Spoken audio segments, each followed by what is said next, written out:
श्री राधा कृष्ण भगवान की जय। आज इस वीडियो में हम सुनेंगे वरुथिनी एकादशी व्रत कथा, विधि, सावधानी और फल। तो सबसे पहले इसके कुछ फल जान लेते हैं।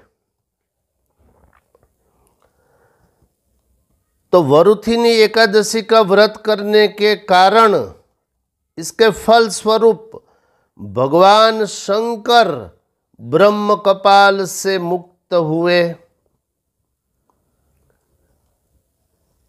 कितना महत्वपूर्ण ये व्रत रहता होगा कि भगवान शंकर ने भी ये व्रत किया वरुथिनी एकादशी का, और इसके फल स्वरूप ब्रह्म कपाल से मुक्त हो गए।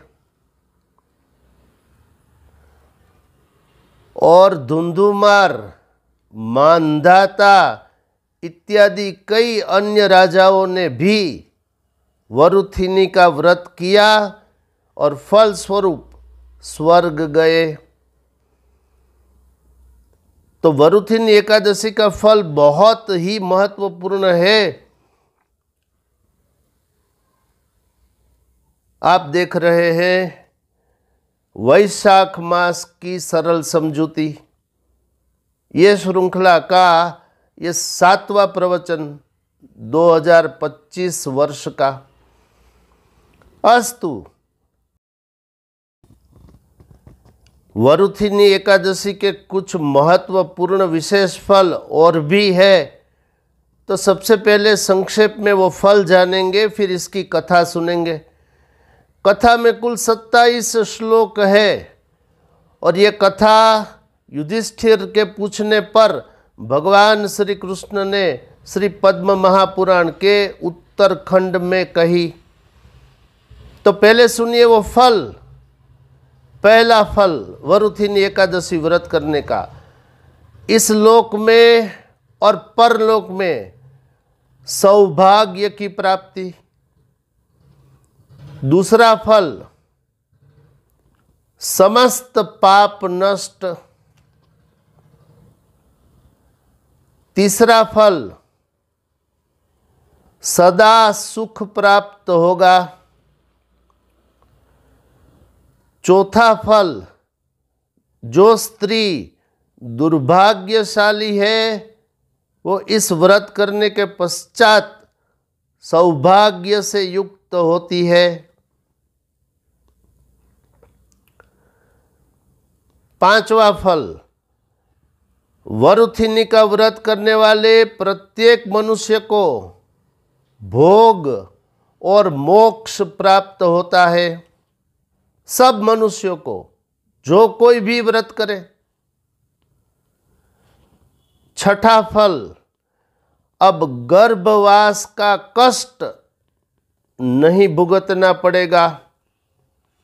गर्भवास का कष्ट, बहुत यातना होती है गर्भ में जीव को, लेकिन वरुथिनी का व्रत कर लिया तो गर्भवास का कष्ट अब नहीं भुगतना पड़ेगा। और बहुत विशेष फल भी है और कुछ सावधानी भी बरतनी है। वो सब बातें हम कथा के दरमियान जानेंगे। अस्तु, आइए अब हम सुनेंगे वरुथिनी एकादशी की कथा जो शास्त्र में वर्णित है।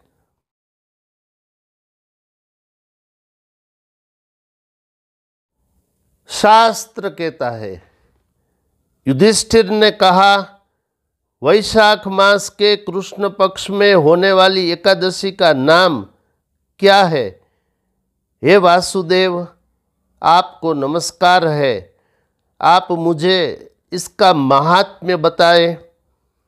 भगवान श्री कृष्ण ने कहा, हे राजन, वैशाख मास के कृष्ण पक्ष की एकादशी का नाम वरुथिनी है।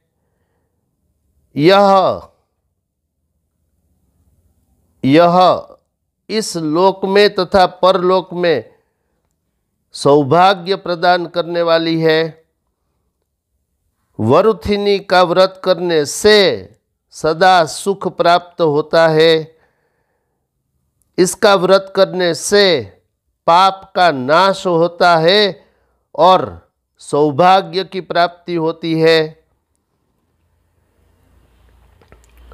यदि कोई दुर्भाग्यशाली स्त्री इस व्रत को करती है तो वह सौभाग्य प्राप्त कर लेती है। यह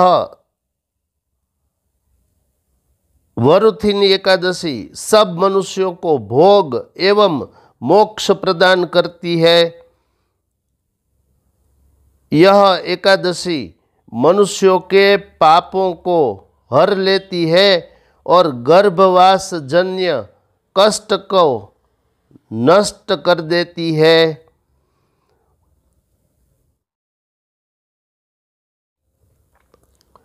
वरुथिनी का यह व्रत करने के कारण मानधाता स्वर्ग गए, धुंधुमार इत्यादि अन्य राजा भी स्वर्ग गए।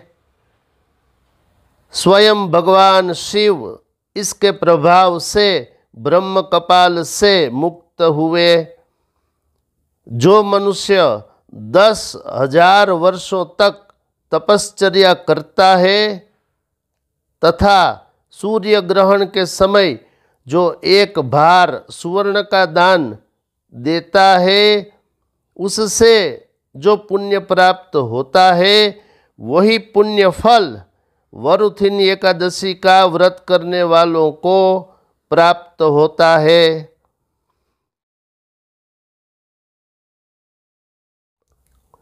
जो इस व्रत को श्रद्धापूर्वक करता है वह भी मनुष्य इस लोक और परलोक में अपने मनोवांछित फल को प्राप्त करता है। यह एकादशी पवित्र तथा महान पापों का नाश करने वाली है।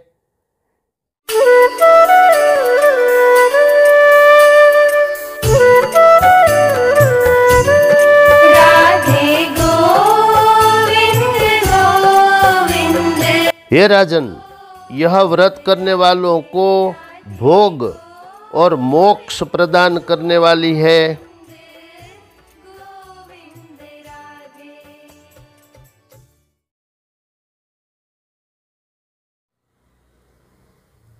हे नृपश्रेष्ठ, अश्वदान की अपेक्षा हाथी दान का फल अधिक होता है। हाथी दान की अपेक्षा भूमि दान और भूमि दान की अपेक्षा तिल दान का फल अधिक होता है। तिल दान की अपेक्षा सुवर्ण का दान का फल अधिक और उससे भी अन्न दान का फल अधिक होता है। अन्नदान से बढ़कर न तो कोई दान हुआ है और न होगा। पितरों, देवताओं और मनुष्यों, इन सब की अन्न से ही तृप्ति होती है। हे राजन, अन्नदान के समान विद्वानों ने कन्यादान को कहा है। स्वयं भगवान श्री कृष्ण ने कन्यादान के समान गाय के दान को कहा है और इन सब दानों से विद्यादान का फल अधिक कहा है। और वरुथिनी एकादशी का व्रत करने वाला मनुष्य विद्यादान के फल के समान फल प्राप्त करता है।